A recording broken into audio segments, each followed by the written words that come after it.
रब्बिश्रह ली सदरी वयस्सिर ली अमरी वहलुल उक़दतम मिन लिसानी यफ़क़हू क़ौली। ऐ मेरे परवरदिगार, मेरा सीना खोल दीजिए और मेरे काम को आसान कर दीजिए और मेरी ज़ुबान से गिरा खोल दीजिए ताकि ये लोग मेरी बात समझ लें।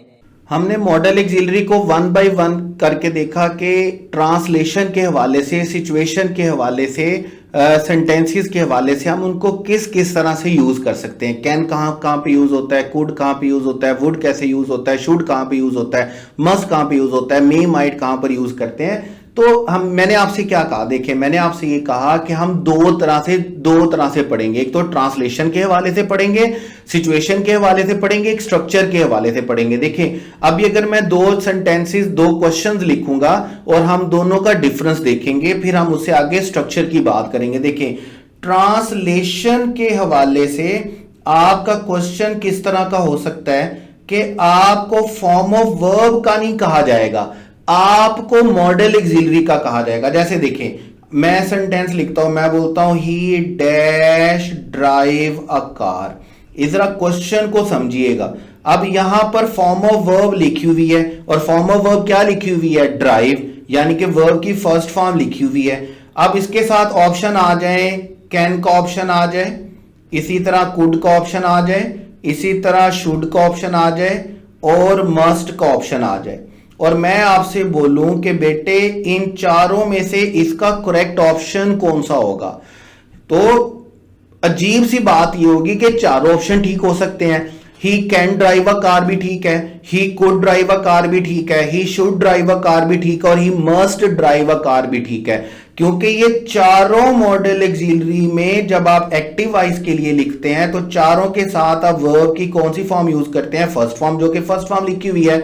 इसका मतलब यहां पर कैन भी ठीक हो सकता है, कुड भी ठीक हो सकता है, शुड भी ठीक हो सकता है और मस्ट भी ठीक हो सकता है। ये है ट्रांसलेशनल क्वेश्चन, जिसमें फॉर्म ऑफ वर्ब का क्वेश्चन नहीं पूछा जाएगा बल्कि आपसे क्वेश्चन पूछा जाएगा किसके बारे में, ट्रांसलेशन के हवाले से। और यही वजह है क्योंकि इसमें एक से ज्यादा पॉसिबल आंसर बन जाते हैं, यही वजह है कि आप जब भी पास पेपर उठा के देखेंगे आपको ट्रांसलेशन के हवाले से मॉडल ऑक्सिलरी का क्वेश्चन अपने पेपर में नजर नहीं आएगा। लेकिन हमने ट्रांसलेशन के हवाले से सारा कुछ इसलिए पढ़ा ताकि हमें पता हो, हम जब तक ट्रांसलेशन को नहीं समझ सकते होंगे, सिचुएशन को नहीं समझ सकते होंगे, हम स्ट्रक्चर पे बात नहीं कर सकते, हम स्ट्रक्चर को नहीं समझ सकते।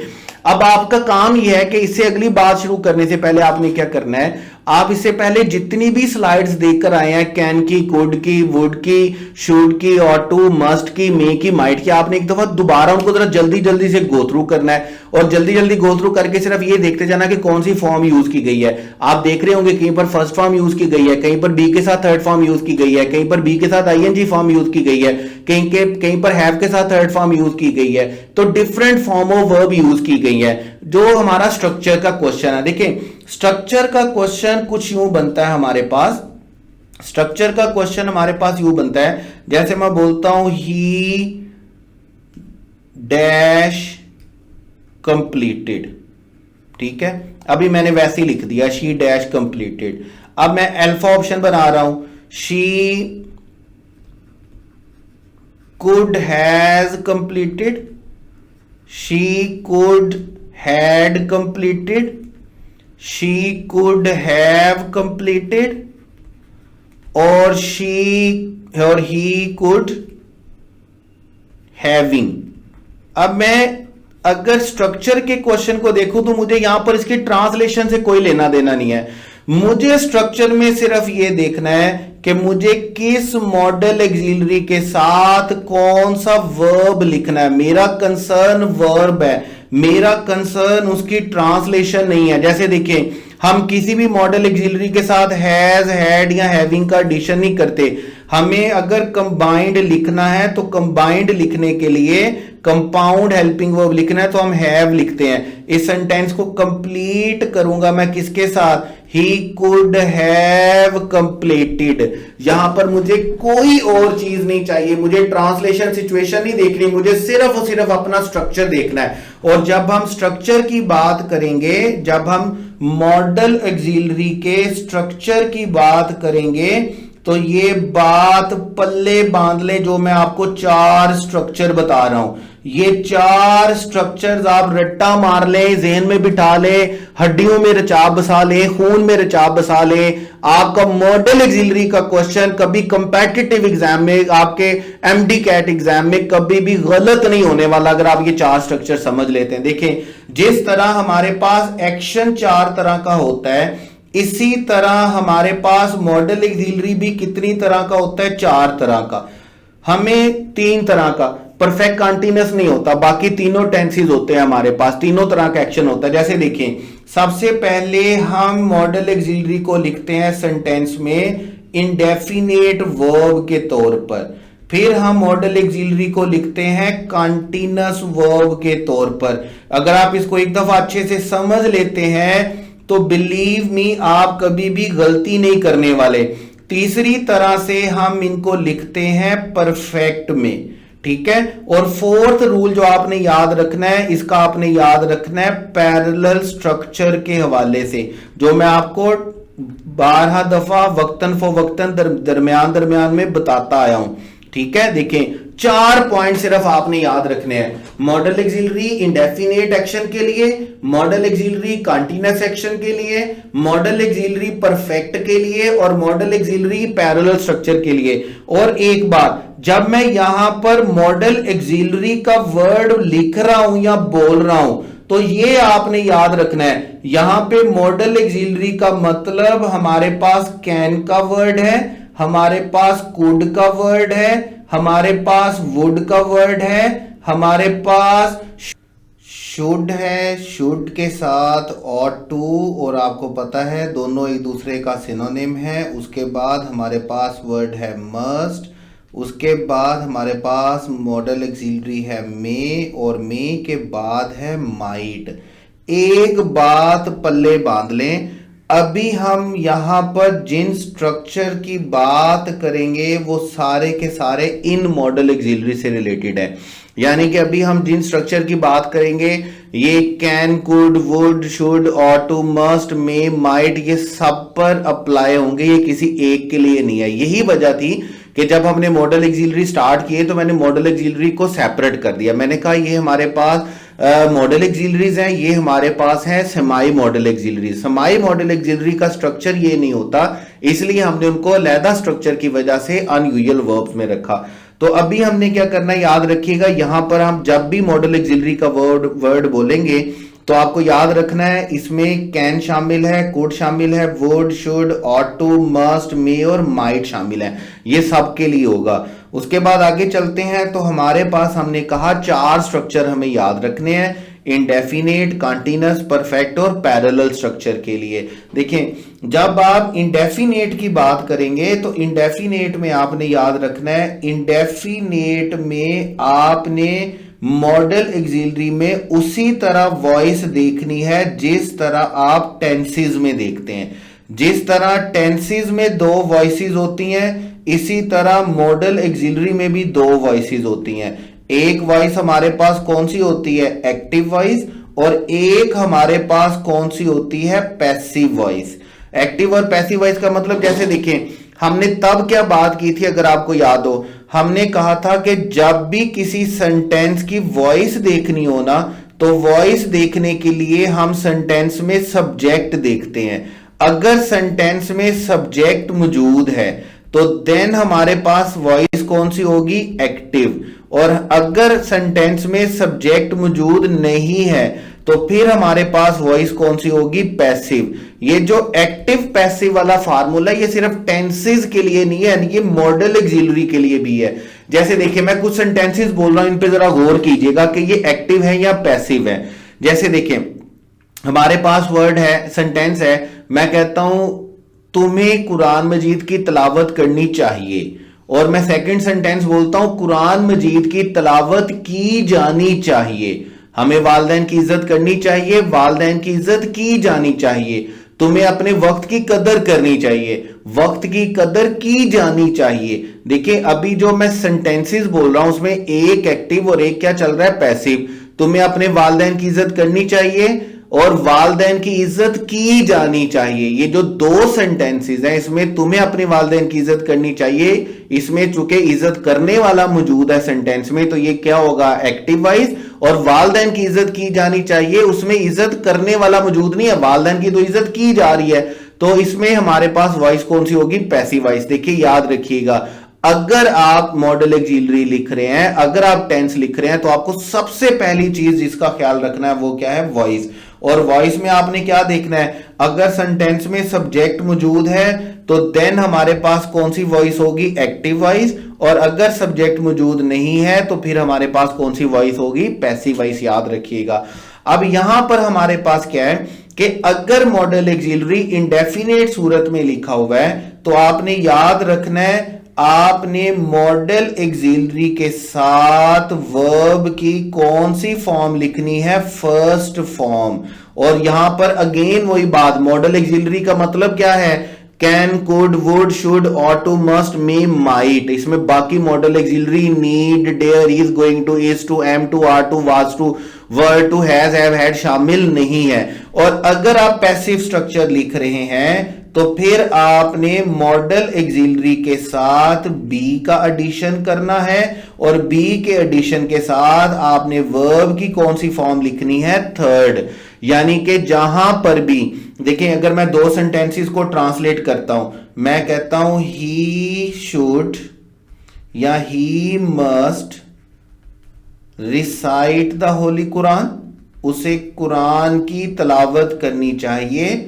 रिसाइट द होली कुरान, उसे कुरान की तलावत करनी चाहिए। या मैं सेकंड सेंटेंस बोलता हूं the holy Quran.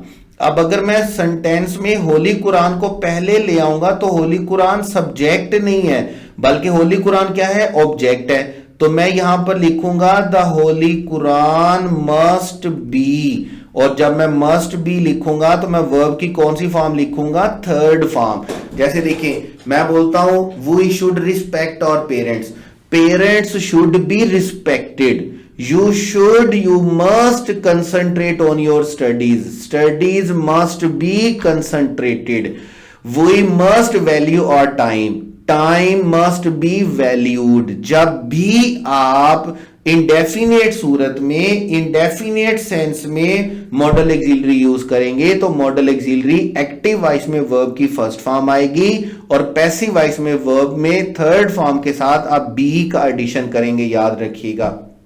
Continuous sense में आपके पास क्या होगा, कॉन्टिन्यूअस में आप याद रखेंगे कॉन्टिन्यूअस में सिर्फ एक ही वॉइस होती है, एक्टिव वॉइस, पैसिव वॉइस नहीं होती। इसमें एक ही स्ट्रक्चर है। इसमें आप मॉडल ऑक्सिलरी के साथ बी का वर्ड लिखेंगे और बी के साथ आपको आईएनजी फॉर्म यूज करनी है।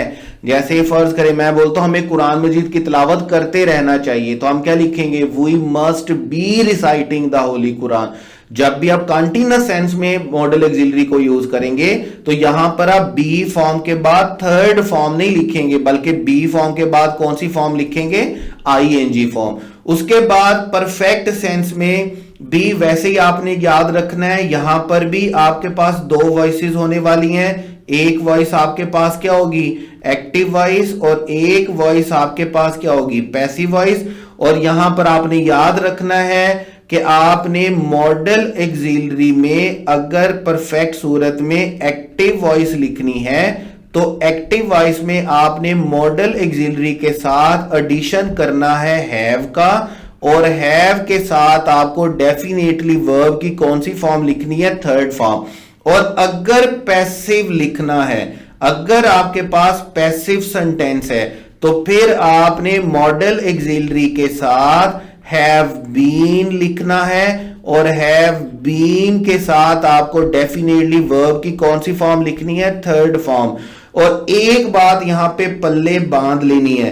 पल्ले कौन सी बात बांधनी है कि जब भी आपने मॉडल ऑक्सिलरी के साथ या इवन विल शैल के साथ कंपाउंड हेल्पिंग वर्ब लिखना है तो हमेशा हैव लिखना है। आपने कभी भी कंपाउंड हेल्पिंग वर्ब के लिए आपने कभी भी हैज या हैव का वर्ड यूज नहीं करना, यानी कि आप कभी सेंटेंस नहीं लिखेंगे, नहीं पढ़ेंगे कुड हैज या कुड हैड, हमेशा कौन सा वर्ड होगा, कुड हैव होगा। आप हमेशा सेंटेंस में क्या लिखेंगे, वुड हैव, आप कभी भी वुड हैज नहीं लिखेंगे या वुड हैव नहीं लिखेंगे। इसी तरह आप हमेशा विल हैव या शैल हैव लिखते हैं, आप कभी भी विल हैज या शैल हैड नहीं लिखते। आपने कंपाउंड हेल्पिंग वर्ब के लिए याद रखना है, आपने मॉडल एक्सिलरी के साथ हैव का वर्ड यूज करना है, आपने कभी भी हैज या हैड का वर्ड यूज नहीं करना। और एक्टिव वॉइस में हैव के फौरन बाद वर्ब की कौन सी फॉर्म आनी है, थर्ड फॉर्म, और पैसिव वॉइस में हैव के साथ बीन आएगा और बीन के बाद कौन सी फॉर्म आएगी, थर्ड फॉर्म। इंडेफिनेट में मॉडल एक्सिलरीज के साथ कौन सी फॉर्म आनी है, first form. Indefinite passive voice में आपने साथ बी का वर्ड ऐड करना है और साथ कौन सी फॉर्म लिखनी है, थर्ड फॉर्म। उसके बाद कॉन्टिन्यूअस में आपने बी लिखना है और बी के साथ कौन सी फॉर्म लिखनी है, आईएनजी फॉर्म। परफेक्ट में आपने एक्टिव वॉइस में मॉडल एक्सिलरी के साथ क्या लिखना है, हैव, और हैव के साथ कौन सी फॉर्म आएगी, थर्ड फॉर्म। और उसके बाद पैसिव वॉइस में आपने हैव के साथ क्या लिखना है, बीन, और बीन के साथ कौन सी फॉर्म आएगी, थर्ड फॉर्म। इसके बाद पैरेलल स्ट्रक्चर के लिए आपने ये याद रखना है कि हमारे पास कैन प्रेजेंट फॉर्म होती है और कैन की पास्ट फॉर्म हमारे पास क्या होती है, कुड। इसी तरह मे प्रेजेंट फॉर्म होती है और मे की पास्ट फॉर्म क्या होती है, माइट। और इसी तरह हमारे पास विल शैल प्रेजेंट फॉर्म होती है और हम इसकी पास्ट फॉर्म लिखते हैं वुड, या समटाइम्स हम इसको शैल को वुड की जगह पर क्या बना देते हैं, शुड बना देते हैं। लेकिन जो बाकी आपके पास मॉडल एक्सिलरीज हैं, बाकी मॉडल एक्सिलरीज का मतलब क्या है कि मस्ट प्रेजेंट में भी मस्ट रहेगा और पास्ट में भी क्या रहेगा, मस्ट रहेगा। यहां पर आपको इसका वर्ड चेंज करने की जरूरत नहीं। इसी तरह शुड का वर्ड प्रेजेंट में भी शुड रहेगा और पास्ट में भी बेटे क्या रहेगा, शुड रहेगा। यहां पर भी आपको चेंज करने की जरूरत नहीं।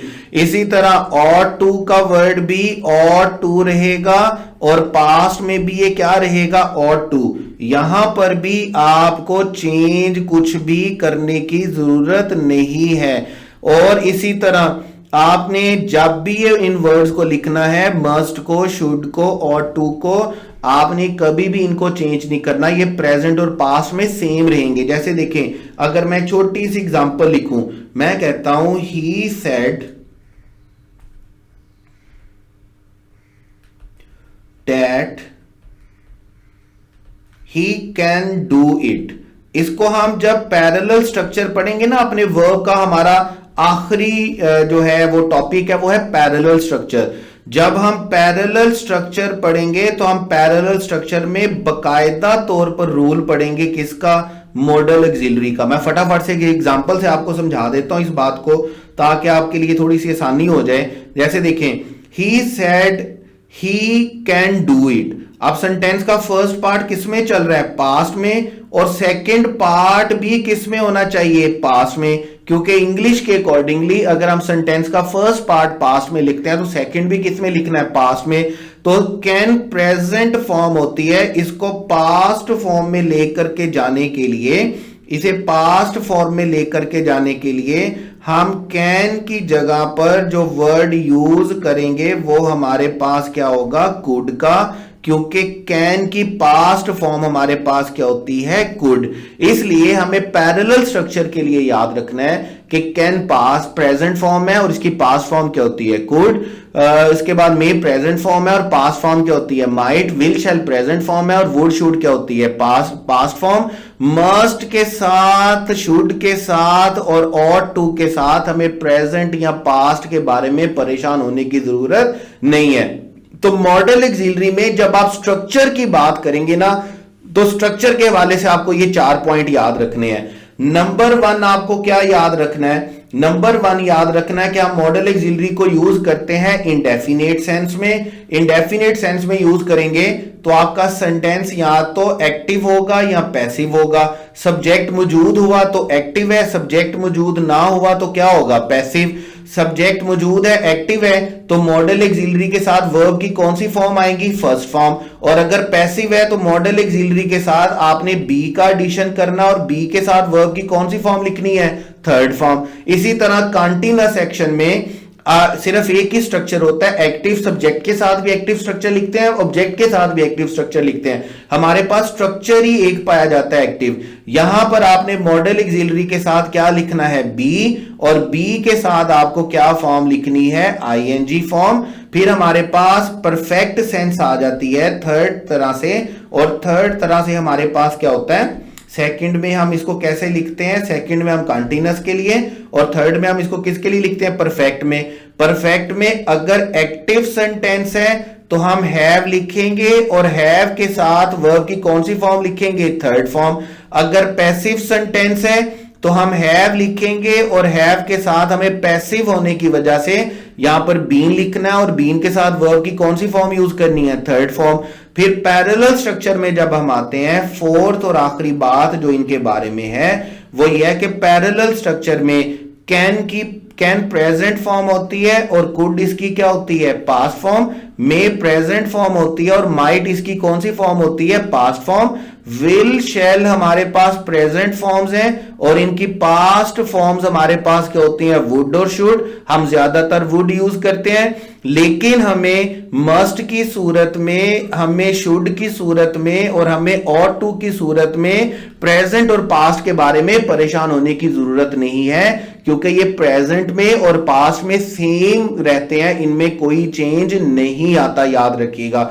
ये 4 स्ट्रक्चर आपने याद रखने हैं। मॉडल ऑक्सिलरी के साथ फर्स्ट फॉर्म आती है, मॉडल ऑक्सिलरी के साथ बी के साथ थर्ड फॉर्म आती है, मॉडल ऑक्सिलरी में बी के साथ आईएनजी फॉर्म आती है, मॉडल ऑक्सिलरी में हैव के साथ थर्ड फॉर्म आती है, मॉडल ऑक्सिलरी में हैव बीन के साथ थर्ड फॉर्म आती है। प्रेजेंट में कैन होता है, मे होता है, विल शैल होता है, और पास में वुड चलेगा, शुड, उसके बाद माइट चलेगा, कुड चलेगा। मस्ट, शुड और ऑट टू के बारे में हमें टाइम के बारे में परेशान होने की जरूरत नहीं है। देखिए ये भी हम जितनी बात कर रहे हैं ना, ये हमने मॉडल ऑक्सिलरी के बारे में सारी की सारी बात की है। किस लिहाज से, उनके स्ट्रक्चर के लिहाज से। यहां पर हमें मीनिंग से कोई लेना देना नहीं होगा। जैसे देखिए, अगर हम कुछ क्वेश्चंस को प्रैक्टिस करें कि स्ट्रक्चर के लिहाज से क्वेश्चन किस तरह के होते हैं, तो मैं जरा स्टार्ट में आपको बता दूं कि हम बात कर रहे हैं कि मॉडल ऑक्सिलरी के टॉपिक में हमारे क्वेश्चन किस तरह बनते हैं।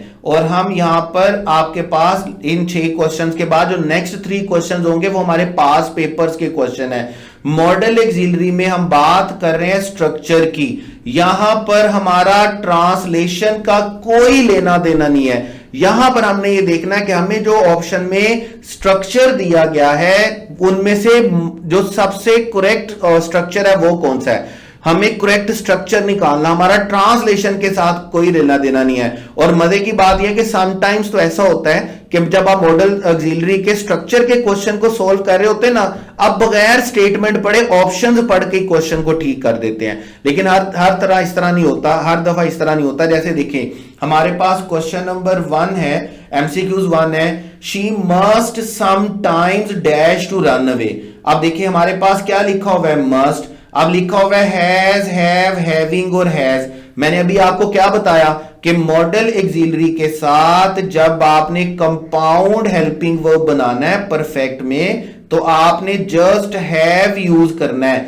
आपने हैज यूज नहीं करना, हैड यूज नहीं करना, हैविंग यूज नहीं करना। तो आप जब हैव यूज कर रहे होंगे तो डेफिनेटली आपने वर्ब की कौन सी फॉर्म यूज करनी है, थर्ड फॉर्म। तो मस्ट के साथ यहां पर क्या आएगा, हैव, और हैव के साथ कौन सी फॉर्म आएगी, थर्ड फॉर्म। तो हमारा करेक्ट ऑप्शन बेटे कौन सा चलेगा, she must sometimes have wanted to run away.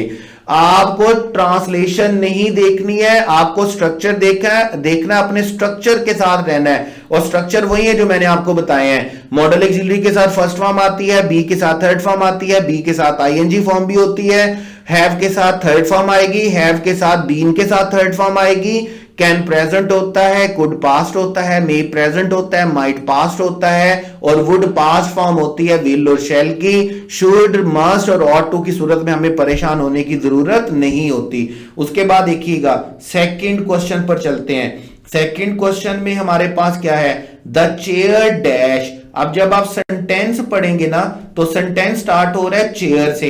अब चेयर सेंटेंस में सब्जेक्ट तो हो नहीं सकता, डेफिनेटली चेयर क्या होगा, ऑब्जेक्ट। सब्जेक्ट क्यों नहीं हो सकता, ये डूअर ऑफ एक्शन तो हो नहीं सकता। बड़ा आसान सा तरीका आपको बता देता हूं, अगर आपको कभी समझ ना आए कि सेंटेंस में सब्जेक्ट क्या ऑब्जेक्ट क्या है, जो वर्ड भी लिखा हुआ हो ना उसे एक छोटा सा सेंटेंस बना ले। जैसे आपके पास चेयर है ना, तो चेयर के साथ सेंटेंस बनाए, the chair can play cricket. अब मुझे बात बताएं, the chair can play cricket, chair cricket खेल सकती है? The chair can play, chair cricket नहीं खेल सकती। इसका मतलब ये सेंटेंस में सब्जेक्ट का रोल प्ले नहीं कर सकती। ये सेंटेंस में किसका रोल प्ले करेगी, ऑब्जेक्ट का। अब जब सेंटेंस ऑब्जेक्ट से स्टार्ट हो रहा है तो डेफिनेटली हमारा स्ट्रक्चर भी क्या रहेगा, पैसिव रहेगा। अब जरा अपनी ऑप्शंस को देख लेते हैं हम। अल्फा ऑप्शन देखिएगा, शुड रिपेयर। शुड रिपेयर के बारे में अभी हमने क्या पढ़ा कि जब आप मॉडल ऑक्सिलरी के साथ फर्स्ट फॉर्म लिखते हैं तो आपके पास वॉइस कौन सी होती है, एक्टिव। इसका मतलब हमें एक्टिव वॉइस तो चाहिए नहीं है। शुड बी रिपेयर, अब शुड बी की हद तक तो ठीक है, लेकिन जब आपने बी लिख दिया तो साथ फर्स्ट फॉर्म नहीं आती, बल्कि कौन सी फॉर्म आती है, थर्ड फॉर्म। स्ट्रक्चर यही है जो मैंने आपको बता दी, इनको एक दफा रट्टा मार ले, सारी ऑप्शंस इन्हीं में से घूम फिर कर बनेगी, कोई नई बात नहीं आएगी कभी भी मॉडल ऑक्सिलरी के स्ट्रक्चर्स में। अब शुड हैव रिपेयर्ड और शुड हैव बीन रिपेयर्ड, ये स्ट्रक्चर दोनों ठीक है, लेकिन शुड हैव रिपेयर्ड हमारे पास कौन सा स्ट्रक्चर है, एक्टिव स्ट्रक्चर है, और शुड हैव बीन रिपेयर्ड हमारे पास कौन सा स्ट्रक्चर है, पैसिव स्ट्रक्चर है। तो चूंकि हमारा सेंटेंस ऑब्जेक्ट से स्टार्ट हो रहा है, ऑब्जेक्ट से स्टार्ट होने का मतलब हमारा सेंटेंस क्या है, पैसिव, तो हमें स्ट्रक्चर भी पैसिव ही चाहिए। करेक्ट ऑप्शन बेटे हमारे पास कौन सा रहेगा, यहां पे करेक्ट ऑप्शन हमारे पास रहेगा डेल्टा। और अगेन वही बात, हमें ट्रांसलेशन से कोई लेना देना नहीं है, हमारा सारा लेन देन चलेगा स्ट्रक्चर के साथ, और स्ट्रक्चर्स वही है जो मैंने आपको बता दिए, उनसे घूम फिर कर उन्हीं से सारी ऑप्शंस बनेगी। जैसे देखिएगा, ही डैश हिज टास्क। अब क्वेश्चन नंबर 3 में ही डैश हिज टास्क का मतलब सेंटेंस किससे स्टार्ट हो रहा है, ही से। ही का मतलब ही क्या है, सब्जेक्ट, और सब्जेक्ट का मतलब हमारा सेंटेंस क्या है, एक्टिव वॉइस। तो हमें स्ट्रक्चर भी कौन सा चाहिए, एक्टिव वॉइस। अब देखिएगा alpha option, should completed. Should completed हो ही नहीं सकता, शुड के साथ हमें वर्ब की कौन सी फॉर्म चाहिए होती है, फर्स्ट फॉर्म। इसका मतलब हमारा अल्फा ऑप्शन क्या होगा, गलत। आप जब भी मॉडल ऑक्सिलरी लिखते हैं, मॉडल ऑक्सिलरी के साथ हमें कौन सी फॉर्म चाहिए, फर्स्ट फॉर्म इंडेफिनिट में। शुड कंप्लीटेड कोई स्ट्रक्चर ही नहीं होता है, मॉडल ऑक्सिलरी के साथ डायरेक्टली आप सेकंड या थर्ड फॉर्म लिखते ही नहीं है। शुड बी कंप्लीट, जब आपने बी लिख दिया तो फिर वर्ब की फर्स्ट फॉर्म नहीं आती, फिर कौन सी फॉर्म आती है, थर्ड फॉर्म। इसके बाद ही शुड हैव कंप्लीट या he should have been completed, again वही बात है, ये दोनों स्ट्रक्चर ठीक है, एक एक्टिव स्ट्रक्चर है और एक कौन सा स्ट्रक्चर है, पैसिव स्ट्रक्चर है। अब जब हम सब्जेक्ट से सेंटेंस स्टार्ट करें तो हमें एक्टिव स्ट्रक्चर चाहिए, तो बेटे हमारा करेक्ट ऑप्शन कौन सा रहेगा, शुड हैव कंप्लीटेड। हम इस तरह तो नहीं लिख सकते he should have been completed his task, हमारा सेंटेंस ही गलत हो जाएगा। हमें एक्टिव में रहते हुए हैव के साथ थर्ड फॉर्म लिखनी है, क्योंकि हमारा सेंटेंस एक्टिव है और एक्टिव स्ट्रक्चर क्या होता है, हैव के साथ थर्ड फॉर्म। पैसिव चाहिए था जैसे हमें चेयर के साथ, तो हमने हैव बीन के साथ थर्ड फॉर्म लिखा। यहां पर हमारे पास करेक्ट ऑप्शन बेटे कौन सा होगा, यहां पर हमारे पास करेक्ट ऑप्शन चलेगा चार्ली। उसके बाद क्वेश्चन नंबर 4 पे आइएगा, और अगेन मैं दोबारा आपको याद करवा दूं, हम यहां पे स्ट्रक्चर देख रहे हैं और पेपर में आने वाले जिस तरह पेपर में क्वेश्चन आता है वैसे देख रहे हैं। यहां पर हमारा ट्रांसलेशन के साथ ज्यादातर लेन देन नहीं होता, हमारा ज्यादा लेन देन होता है कि हम सेंटेंस की वॉइस को पहचाने, सेंटेंस के स्ट्रक्चर को देखें कि हमने स्ट्रक्चर कौन सा लिखना। स्ट्रक्चर वही है जो मैंने आपको लिखवा दिए। देखें, if you new me better, अब डेफिनेटली इफ का वर्ड आ गया तो हमारे पास क्या आ गया, कंडीशनल सेंटेंस। और कंडीशनल में अगर इफ के साथ पास्ट इंडेफिनिट लिखा हुआ होता है तो तो आगे हमें वुड प्लस फर्स्ट फॉर्म चाहिए होती है, और अगर हमें वुड फर्स्ट फॉर्म मिल जाती है तो हमारा स्ट्रक्चर मुकम्मल हो जाता है। अब देखिए वुड नॉट सेड लिखा हुआ है, जबकि वुड नो के साथ वर्ब की कौन सी फॉर्म आनी चाहिए, फर्स्ट फॉर्म। इसका मतलब हमारा अल्फा ऑप्शन करेक्ट नहीं है।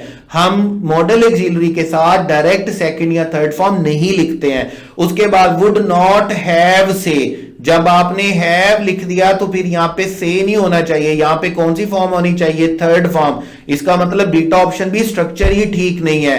Would not have been said, ये स्ट्रक्चर बिल्कुल ठीक है। वुड नॉट से स्ट्रक्चर बिल्कुल ठीक है, लेकिन चूंकि पास्ट इंडेफिनिट लिखा हुआ है, हमें would not have been said नहीं चाहिए। हमें क्या चाहिए, वुड प्लस फर्स्ट फॉर्म, यानी कि वुड नॉट से। तो हमारा करेक्ट ऑप्शन बेटे कंडीशनल सेंटेंसेस के स्ट्रक्चर के लिहाज से कौन सा चलेगा, डेल्टा। अगर यहां पर न्यू की जगह पर हैड नोन होता तो हमारी कंडीशन चेंज हो जाती, फिर हमारा करेक्ट ऑप्शन चार्ली बनता। अदरवाइज अभी हमारे पास करेक्ट ऑप्शन कौन सा है, डेल्टा है। और मैं दोबारा बोल रहा हूं कि हमारे पास सेंटेंस में हमने सिर्फ ये देखना है कि हमारा स्ट्रक्चर कौन सा ठीक है, वॉइस कौन सी ठीक है। अदरवाइज हमें कोई और चीज नहीं देखनी, हमारा यहां पे ट्रांसलेशन का कोई लेन देन नहीं है। फिर हम आगे चलेंगे, द एक्सीडेंट डैश अवॉइडेड। अब अगेन वही बात है, स्ट्रक्चर देख लेते हैं। फर्ज करें हमने 1 मिनट के लिए सेंटेंस पढ़ा भी नहीं, जरा अल्फा ऑप्शन को देखिएगा, कुड हैड। कुड के साथ हैड हो ही नहीं सकता। कुड के साथ अगर आपने फर्स्ट फॉर्म लिखनी है तो क्या होना चाहिए, कुड हैव। उसके बाद कुड हैव हो जरूर सकता है, लेकिन हमारा सेंटेंस है एक्सीडेंट, और एक्सीडेंट डेफिनेटली सेंटेंस में किसके तौर पर रोल प्ले करेगा, ऑब्जेक्ट के तौर पर। जैसे अभी मैंने आपको कहा, फर्ज करें अगर आप एक सेंटेंस बना लें, आप कहते हैं एक्सीडेंट प्ले क्रिकेट, तो क्या एक्सीडेंट खेलता है, क्रिकेट खेल सकता है? इसका मतलब सेंटेंस में सब्जेक्ट के तौर पर ये रोल प्ले नहीं कर सकता। एक्सीडेंट से सेंटेंस स्टार्ट होगा तो डेफिनेटली किस पे आएगा, ऑब्जेक्ट में। ऑब्जेक्ट में आएगा तो हमारा सेंटेंस किससे स्टार्ट होगा, पैसिव से। इसका मतलब कुड हैव स्ट्रक्चर तो ठीक है, लेकिन ये एक्टिव स्ट्रक्चर है, हमें एक्टिव स्ट्रक्चर नहीं चाहिए। थर्ड फॉर्म ऑलरेडी लिखी हुई है। उसके बाद अगर मैं कुड लिखता हूं तो कुड के साथ तो थर्ड फॉर्म लिखी हुई है, कुड के साथ थर्ड फॉर्म लिखी हुई है, तो जबकि कुड के साथ तो कौन सी फॉर्म होनी चाहिए, फर्स्ट फॉर्म होनी चाहिए। इसका मतलब डेल्टा ऑप्शन भी ठीक नहीं।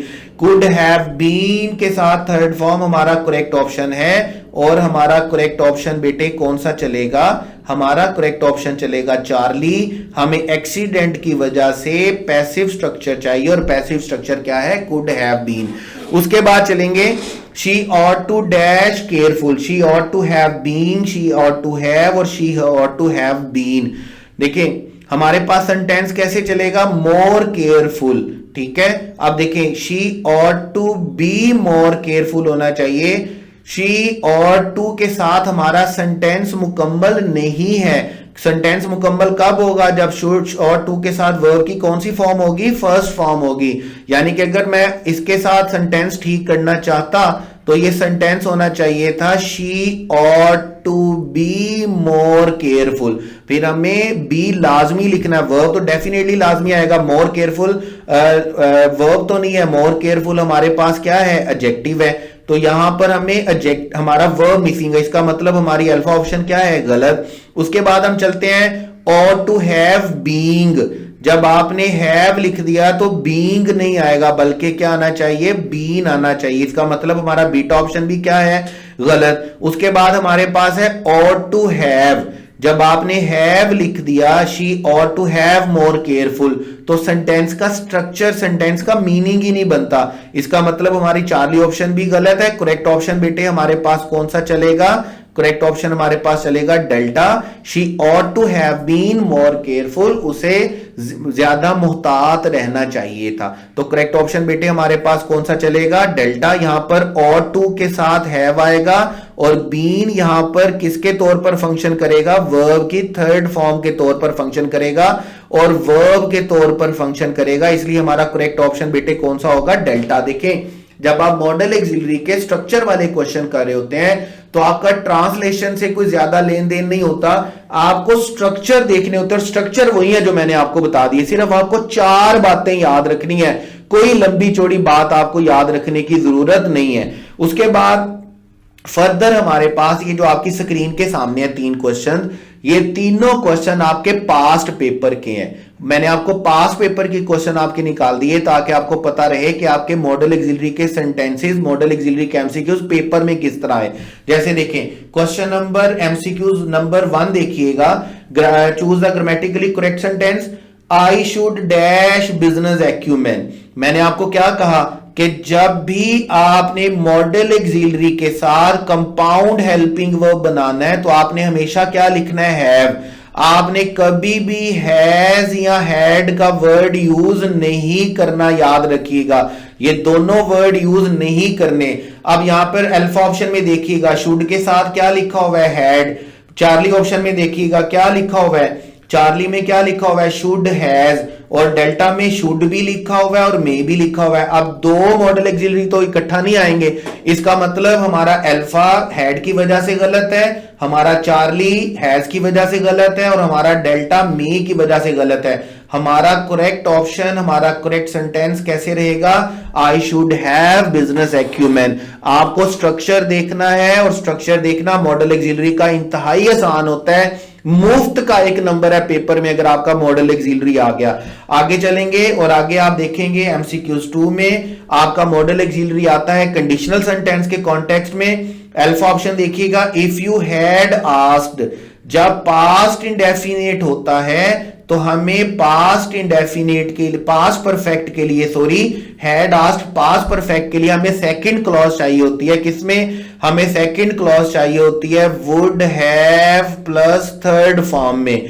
ये जब हम कंडीशनल सेंटेंसेस पढ़ते हैं तो हम पढ़ते हैं कि अगर clause, first clause past indefinite में हो, डिपेंडेंट क्लॉज, तो सेकंड क्लॉज हमें किस में लिखनी होती है, सेकंड क्लॉज हमें वुड प्लस फर्स्ट फॉर्म में लिखनी होती है। और अगर पास्ट परफेक्ट हो तो पास्ट परफेक्ट के लिए हमें सेकंड क्लॉज किस में लिखनी होती है, would have plus third form. तो यहां पर आप देखिएगा, तो यहां पर हम क्या करेंगे, पास्ट परफेक्ट लिखा हुआ है फर्स्ट क्लॉज में। अब अल्फा ऑप्शन देखिएगा, ही वुड हैड तो वर्ड ही नहीं होता, वर्ड क्या होता है, वुड हैव। इसका मतलब हैड की वजह से हमारा अल्फा ऑप्शन गलत। बीटा ऑप्शन देखिएगा, ही वुड हैव, यहां तक तो बात ठीक है, लेकिन आगे क्या लिखा हुआ है, बीइंग। वुड हैव के साथ बीइंग आ ही नहीं सकता, अगर आपने पैसिव भी लिखना है तो फिर भी बीइंग आना चाहिए, तो बीटा ऑप्शन भी हमारा क्या रहेगा, गलत। उसके बाद डेल्टा ऑप्शन देखिएगा, he would been accepted, would के साथ बीन डायरेक्टली कभी नहीं आएगा। अगर आपने मॉडल ऑक्सिलरी का डायरेक्ट इंडेफिनिट पैसिव वॉइस बनाना होता है तो आप मॉडल ऑक्सिलरी के साथ बी लिखते हैं, और बी के साथ कौन सी फॉर्म आती है बेटे, थर्ड फॉर्म। तो यहां पर हमारा डेल्टा ऑप्शन भी गलत रहेगा। करेक्ट ऑप्शन हमारे पास कैसे चलेगा, Charlie, if you had asked him he would have accepted. हमारा करेक्ट स्ट्रक्चर कैसे रहेगा, ही वुड हैव एक्सेप्टेड। जैसे अभी मैंने आपको बताया कि पास्ट परफेक्ट हो तो हमें क्या लिखना होता है, would have plus third form. Correct option आपके पास कौन सा रहेगा, चार्ली। इसके बाद थर्ड एमसीक्यूज देखिएगा, ये भी आपके पास पेपर का क्वेश्चन है। ये तीनों क्वेश्चन आपके पास पेपर के हैं ताकि आपको पता रहे, याद रहे कि मॉडल ऑक्सिलरी पेपर में किस तरह है। जैसे अभी हम देखिएगा, if we had found, again had found का मतलब क्या है, पास्ट परफेक्ट लिखा हुआ है। जब पास्ट परफेक्ट लिखा हुआ है तो सेकंड क्लॉज हमें किसमें चाहिए, would have plus third form में। यानी कि वुड हैव थर्ड फॉर्म का मतलब है कि ये जो वुड का वर्ड है ये रिप्लेस कर सकते हैं हम किसके साथ, हम इसे रिप्लेस कर सकते हैं शुड के साथ, हम इसे रिप्लेस कर सकते हैं माइट के साथ, हम इसे रिप्लेस कर सकते हैं मस्ट के साथ, और हम इसे रिप्लेस कर सकते हैं कुड के साथ। आप इसे रिप्लेस नहीं कर सकते कैन के साथ, या आप इसे रिप्लेस नहीं कर सकते मे के साथ। वैसे तो हम वुड बोल देते हैं, जब अभी हम कंडीशनल सेंटेंसेस इनके बाद पढ़ेंगे तो बड़ी डिटेल के साथ इन बातों को पढ़ेंगे। बहरहाल अभी के लिए देखिएगा, डेल्टा ऑप्शन देखिएगा, पास्ट परफेक्ट के बाद लिखा हुआ है could save. Could save structure तो ठीक है, लेकिन यहां पर पास्ट परफेक्ट के साथ अग्री नहीं करता। अगर पास्ट परफेक्ट की जगह पर यहां पे पास्ट इंडेफिनिट होता तो फिर ये ठीक होता। इसका मतलब कुड सेव हमारा करेक्ट ऑप्शन नहीं हो सकता।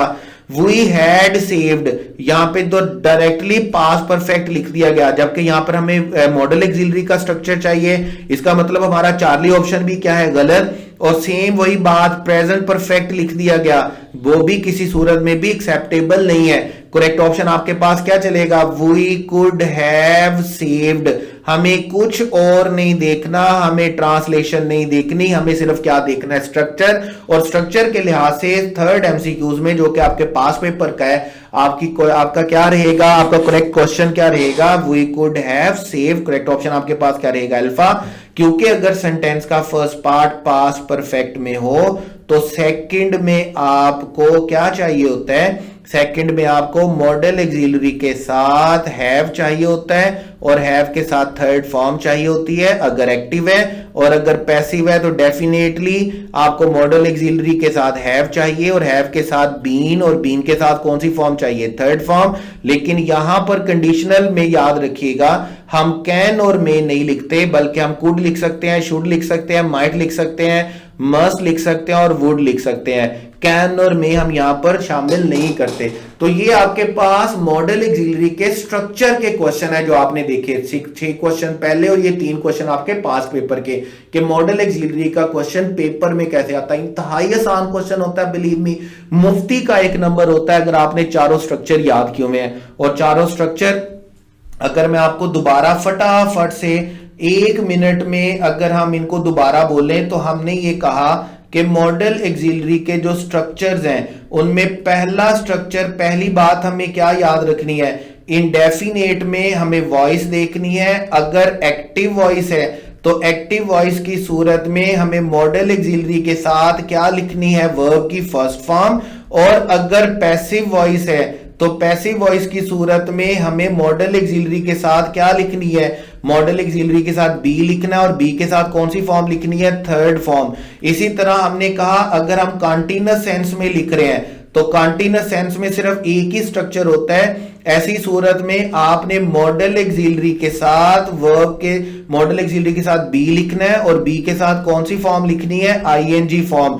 फिर हमने कहा हमारे पास परफेक्ट फॉर्म में हमने वॉइस देखनी है। अगर वॉइस हमारे पास रहेगी एक्टिव तो एक्टिव की सूरत में हमने क्या करना है, एक्टिव की सूरत में हमने मॉडल एक्सिलरी के साथ हैव लिखना है, और हैव के साथ कौन सी फॉर्म लिखनी है, थर्ड फॉर्म।